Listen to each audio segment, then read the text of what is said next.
আপনার ঘরে কি গোপাল আছে? তাহলে জেনে নিন শীতকালে নাড়ু গোপালের যত্ন কিভাবে নেবেন।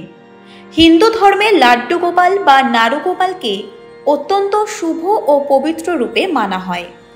যাদের বাড়িতে লাড্ডু গোপাল প্রতিষ্ঠিত থাকে তারা সাধারণত তাকে একটি ছোট্ট শিশুর মতো স্নেহ ও যত্নে পালন করেন, কারণ ধর্মগ্রন্থ অনুযায়ী লাড্ডু গোপাল আসলে শ্রীকৃষ্ণের বাল্যরূপ, যেখানে তাকে চঞ্চল, নিষ্পাপ এবং স্নেহময় এক শিশু হিসেবে কল্পনা করা হয়।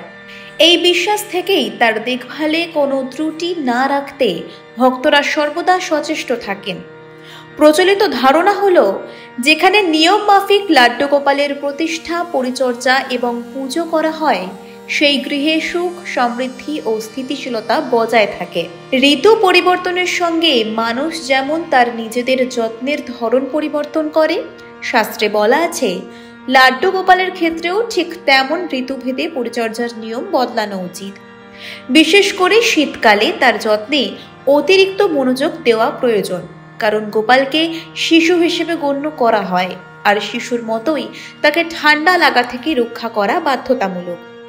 শীতকালে গোপালের আরামে ও আনন্দে যাতে কোনো ঘাটতি না থাকে সেই উদ্দেশ্যে ভক্তরা কয়েকটি বিশেষ নিয়ম পালন করতে পারেন।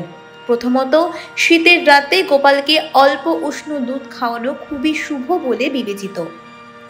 সেই দুধের মধ্যে সামান্য হলুদ ও কেশর মিশিয়ে দিলে তা গোপালের কাছে আরও প্রিয় হয়। দেবতার প্রতি এই রকম যত্নশীলতা তাকে সন্তুষ্ট করে বলে বিশ্বাস করা হয়। দ্বিতীয়ত, এই মরশুমে গোপালের নৈবেদ্যের দিকে বিশেষ খেয়াল রাখা প্রয়োজন। সম্ভব হলে প্রতিদিন তার ভোগে একটি করে নাড়ু রাখা যেতে পারে, কারণ নাড়ু গোপাল নামের মধ্যেই তার এই মিষ্টান্নের প্রতি অনুরাগের ইঙ্গিত পাওয়া যায়। সম্ভব হলে প্রতিদিন তার ভোগে একটি করে নাড়ু রাখা যেতে পারে, কারণ নাড়ু গোপাল নামের মধ্যেই তার এই মিষ্টান্নের প্রতি অনুরাগের ইঙ্গিত পাওয়া যায়। নিয়মিত নাড়ু নিবেদন করলে তিনি ভক্তদের প্রতি আরও প্রসন্ন হন বলে শাস্ত্রোক্ত মত। রং সম্পর্কেও গোপালের বিশেষ পছন্দ রয়েছে।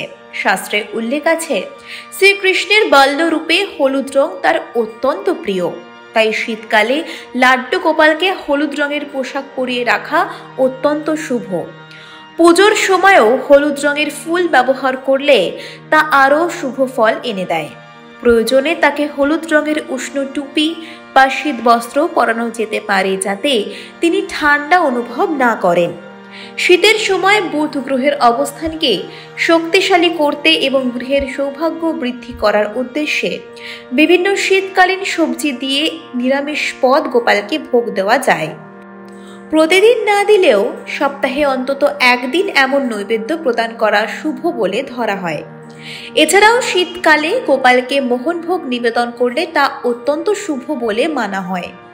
মোহনভোগ শ্রীকৃষ্ণের অন্যতম প্রিয় খাদ্য এবং তা অর্পণ করলে ভক্তরা তার বিশেষ আশীর্বাদ লাভ করেন বলে ধারণা। সব শেষে সবচেয়ে গুরুত্বপূর্ণ বিষয় হলো গোপালকে অবশ্যই শীতের পোশাক পরিয়ে রাখতে হবে। যেহেতু তাকে শিশুরূপে কল্পনা করা হয়, তাই তার প্রতি অবহেলা বা উদাসীনতা অনুচিত। শীতের কষ্ট যাতে তার উপর কোনোভাবে না আসে সে বিষয়ে ভক্তদের সতর্ক থাকা আবশ্যক। গোপালের সঠিক যত্ন, স্নেহ ও নিবেদনের মাধ্যমে বাড়িতে ইতিবাচকতা, শান্তি ও আধ্যাত্মিক পূর্ণতা বজায় থাকে। এই বিশ্বাস যুগ যুগ ধরে মানুষের মনে প্রতিষ্ঠিত।